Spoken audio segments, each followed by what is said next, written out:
Narusu lagi, presiden dipilih DPR. Digoreng-goreng lagi, diangkat-angkat, digiring opininya, lolos lagi itu barang. Narusu lagi deh, presiden seumur hidup.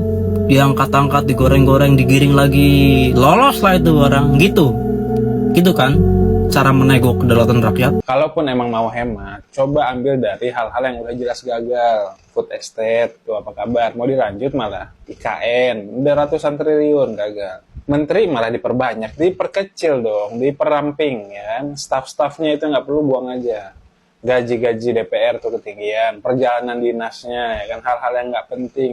Apalagi banyak yang bisa dihemat, nggak usah dari pilkada, ini kecil pilkada cuman. Jangan kalian salahkan rakyat. Rakyat memilih kalian secara langsung sehingga kau dapat jabatan, kau dapat kuasa. Dosa apa, kesalahan apa yang dilakukan rakyat sehingga kalian membatasi hak demokrasinya?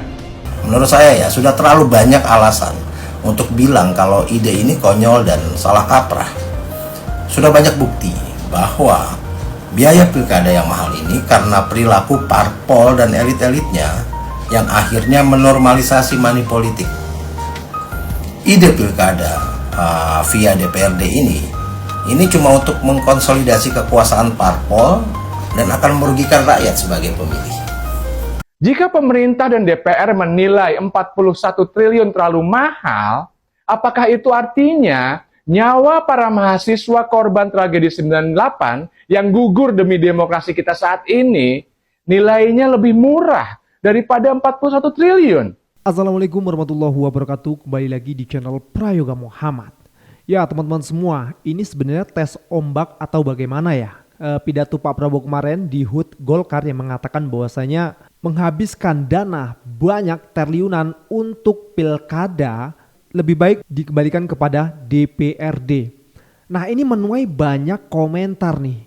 Tapi kalau gua melihat di akun X ya, banyak sekali yang tidak setuju. Karena sebenarnya masalah konkretnya itu apakah benar di penghabisan dana atau bagaimana gitu. Kalau misalnya dialihkan ke DPRD, bukannya nanti di sana malah justru saling sogok menyogok, sama aja kan jatuhnya. Atau bagaimana? Dan juga kedaulatan rakyat akan hilang dong.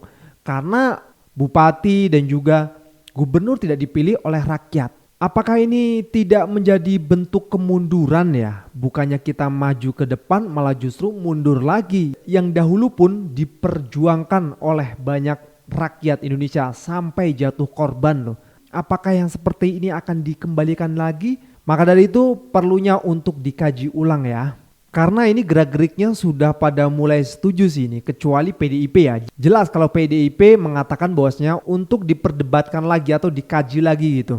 Ini kita lihat ya beritanya ya. Mendagri setujui rencana pilkada bisa diwakili oleh DPRD. Saya sependapat tentunya. Kita melihat sendirilah bagaimana besarnya biaya untuk pilkada. Belum lagi ada beberapa daerah-daerah yang kita lihat terjadi kekerasan. Dari dahulu saya mengatakan pilkada asimetris, salah satunya melalui DPRD kan, kata Tito di Istana Kepresiden Jakarta Senin. Ya tentunya kalau menurut gua sini ya pertama tes ombak dulu nih. Kalau misalnya aman ya lolos nih barang. Kurang lebih seperti itu ya teman-teman semua. Oke, ini kan banyak ya yang komentar di media sosial. Nah kita akan lihat komentar-komentarnya di video ini. Jadi jangan kemana-mana, tonton sampai habis biar makin paham. Oke, ini dia videonya. Yang jelas pidato Pak Prabowo ini menurut saya ini baik ya. Ini menjadi bahan kita untuk melakukan evaluasi secara menyeluruh proses pilkada yang kita lakukan ini. Nah, ini ya, sebenarnya ini trigger ya pidato Presiden Prabowo ini menurut saya. Apakah nanti kita sepakat pilkada tetap langsung ataupun nanti melalui DPRD ini menjadi bahan perdebatan kita nanti. Nanti kan kita akan undang nih. Pasti tidak akan ada mungkin Mbak, saya mau tegaskan Mbak Afi, tidak akan mungkin nanti pembahasan undang-undangnya kilat Mbak Afi. Semua akan diundang. Komitmen itu supaya kemudian reaksinya, suuzonnya nggak terlalu banyak. Nggak mungkin dong, gitu ya. ada Bang Deddy Sitorus di Komisi 2. Gitu loh. Tapi nanti ada Aryo Bimo loh. Betul. Ada Aryo Bimo loh Wakil Ketua Komisi 2. Ada Deddy Sitorus Macan Parlemen di Komisi 2. Nggak mungkin pembahasannya akan... Kalau saya jadi melihatnya gini, ikuti saja perjalanan. Iya tentu Bang, kita berharap rakyat juga adanya pembahasan, perdebatan dulu, dikaji ulang lagi bagaimana nantinya. Ya kalau yang terbaik memang itu, yang pasti janganlah terburu-buru gitu, kasihan rakyat kan. Tapi kenapa ya, keyakinan gua bakalan jadi nih barang. Kita lanjut lagi guys. Terus habis ini apa? Ini kan tes ombak doang nih. Kepala daerah dipilih DPRD, diangkat-angkat, digoreng-goreng, digiring opininya biar orang-orang pada setuju, lolos lah itu barang. Ntar usul lagi, presiden dipilih DPR, digoreng-goreng lagi, diangkat-angkat, digiring opininya, lolos lagi itu barang. Ntar usul lagi deh, presiden seumur hidup, diangkat-angkat, digoreng-goreng, digiring lagi, lolos lah itu barang. Gitu kan cara menego kedaulatan rakyat. Sebenarnya diskusinya panjang ya, cuma kalau persoalan mahal, ini mahal karena apa dulu nih? Money politiknya atau penyelenggaraannya? Kalau money politiknya, itu yang salah siapa? Jor-joran bagi duit, serangan fajar. Itu kan kalian juga, para elit. Kalau mahalnya di penyelenggaraan, coba dong diterapkan dulu inovasinya, teknologinya. Kemarin digitalisasi segala macam itu coba dong, dicoba dulu ya. Cocok apa enggak kita lihat nanti. Kalaupun emang mau hemat, coba ambil dari hal-hal yang udah jelas gagal. Food estate, tuh apa kabar? Mau dilanjut malah IKN, udah ratusan triliun gagal. Menteri malah diperbanyak, diperkecil dong, diperamping ya kan. Staff-staffnya itu nggak perlu buang aja. Gaji-gaji DPR tuh ketinggian, perjalanan dinasnya ya kan, hal-hal yang nggak penting. Apalagi banyak yang bisa dihemat, nggak usah dari pilkada, ini kecil pilkada cuman. Lagian lucu juga ya, ngambil contohnya dari Malaysia. Malaysia aja ribut ngambilin budaya dari kita, sekarang kita mau ngambil budaya dari mereka. Sistem pemerintahannya lagi, ini kan kacau ya. Kalaupun mau diterapin, Malaysia itu pilpresnya nggak ada. Ya kalau mau nggak apa-apa juga, fair kan. Lagian anggaran-anggaran ini kan diambil dari duit rakyat juga. Apalagi mau naik 12% katanya. Ya udahlah, kok kayak duit kalian aja yang kepake, rakyat aja juga mau nggak mau harus terima ya kan. Siap membayar, ini kalian yang ribut kan lucu kan. Bapak Presiden Prabowo Subianto bilang kalau sistem kepala daerah itu dipilih DPRD aja karena biar mengirit anggaran, karena anggarannya terlalu mahal. Gini Pak, kalau cuman alasannya anggarannya terlalu mahal Pak, seharusnya yang harus Bapak hentikan dan harus Bapak pangkas terlebih dahulu itu adalah pengurangan gaji, tunjangan, dan fasilitas para DPR dan DPRD. Dan juga pengurangan kabinet jumbo Bapak. Yang ada staf susnya lah, yang ada wamennya juga lah. Seharusnya itu yang dilakukan. Bukan malah mengajukan usul kalau kepala daerah dipilih DPRD aja. Karena itu menunjukkan kemundurannya demokrasi di negara kita. Katanya negara kita tuh negara demokrasi, kok malah makin tahun makin mundur demokrasinya. Bowo, alasan doang, pilkada ongkosnya mahal. Padahal mah pilkada udah ada anggarannya tersendiri padahal. Jangan kalian salahkan rakyat. Rakyat memilih kalian secara langsung sehingga kau dapat jabatan, kau dapat kuasa. Dosa apa, kesalahan apa yang dilakukan rakyat sehingga kalian membatasi hak demokrasinya, sehingga mereka tidak bisa memilih calon yang mereka inginkan? Kalian sendiri yang menghambur-hamburkan duit, kalian sendiri yang buang-buang duit untuk money politik. Kok kau menyalahkan rakyat? Gokil ini manusia. Padahal koalisi kalian itu udah obesitas. Bisa pula kalian mengeluh seperti itu. PDI Perjuangan di beberapa provinsi mencalonkan sendiri tanpa koalisi, tidak mengeluh soal pengeluaran. Wah, gokil ini emang si Bowo. Anggaran pilkada itu emang tinggi saya. Pemerintah mesti ngeluarin 28,6 triliun nih buat pilkada 2024. Gede banget kan?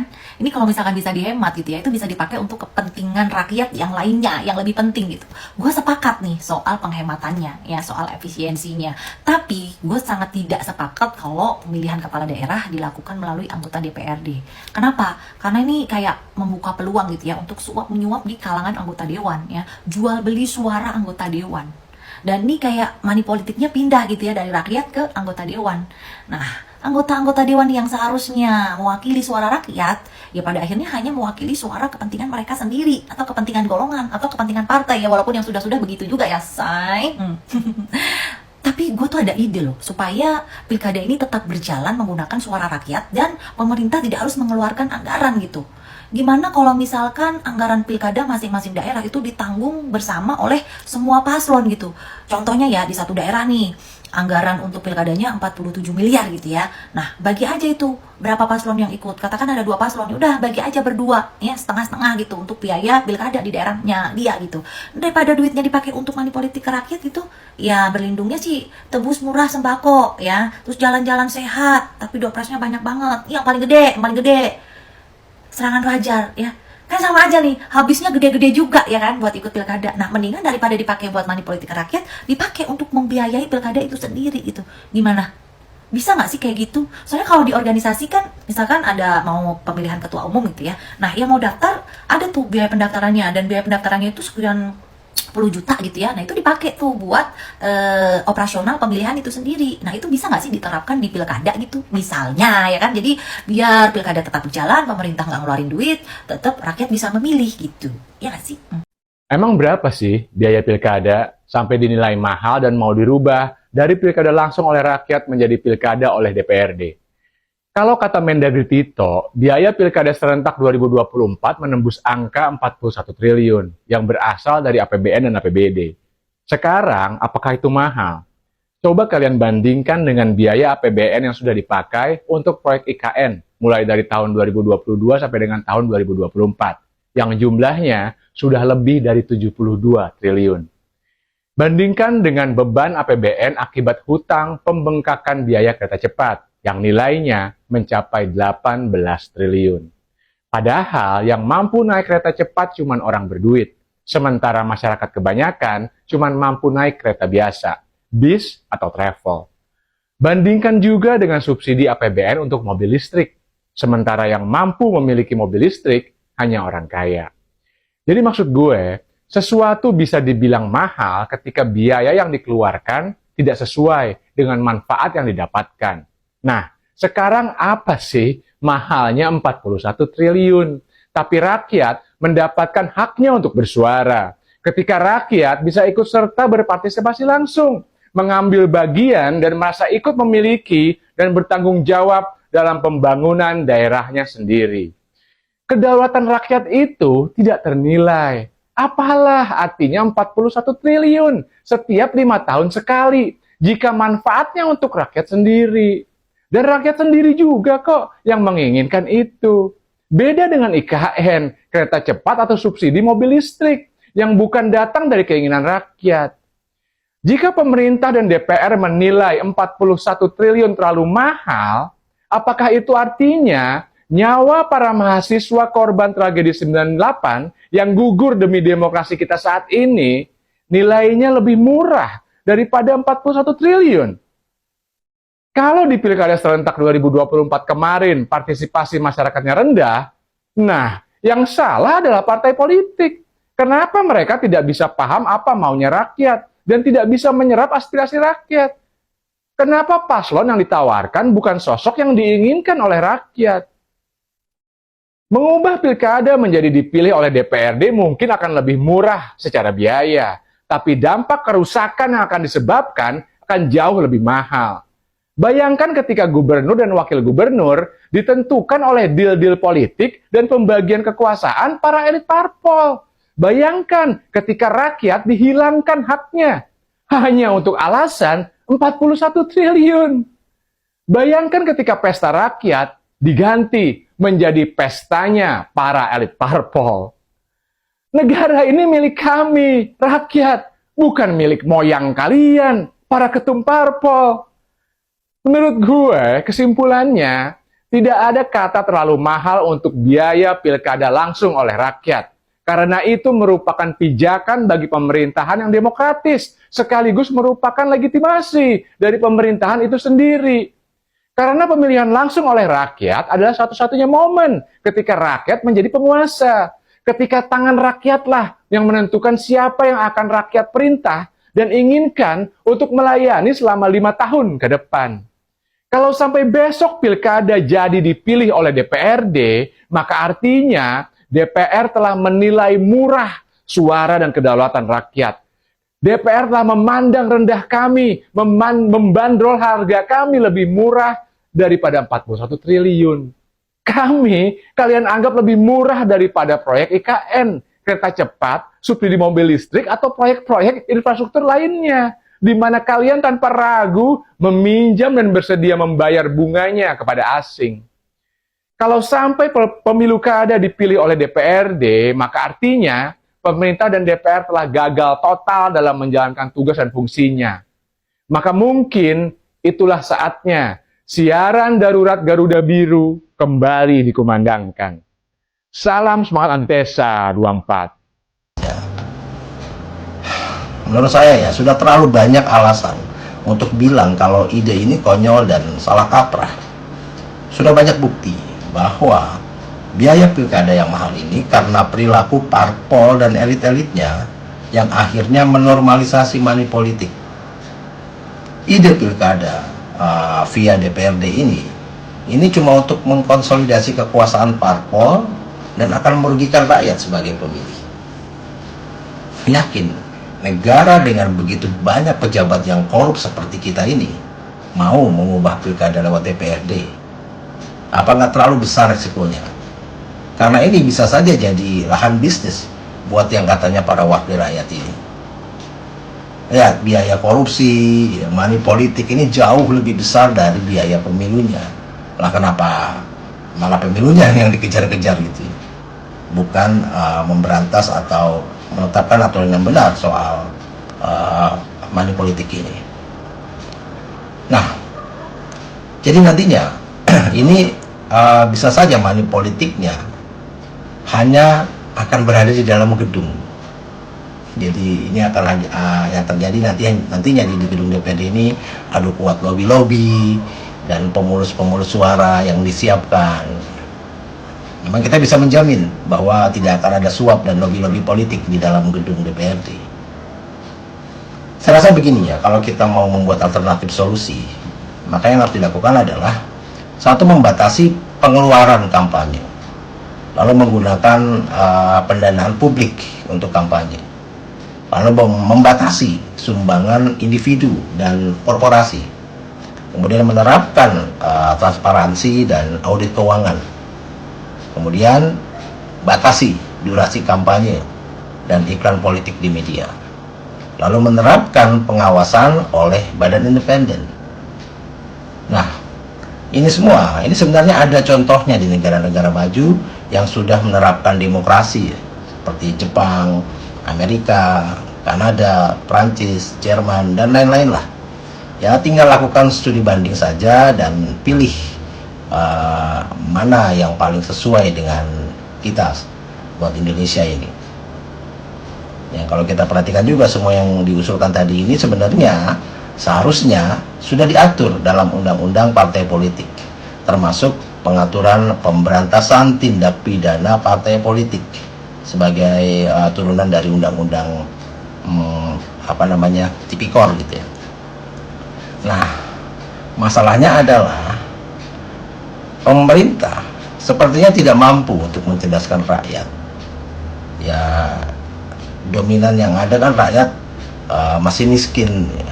Partai politik mencari mahar, lalu tidak mengutamakan pendidikan politik bagi kader-kadernya dan masyarakat. Dan menurut saya wacana lewat DPRD ini, pilkada lewat DPRD ini hanya untuk mempermudah konsolidasi kekuasaan penguasa. Ya, mungkin mereka berpikir jadi nggak perlu ribet menguasai persepsi rakyat, cukup para ketua partai dan pejabat. Salam.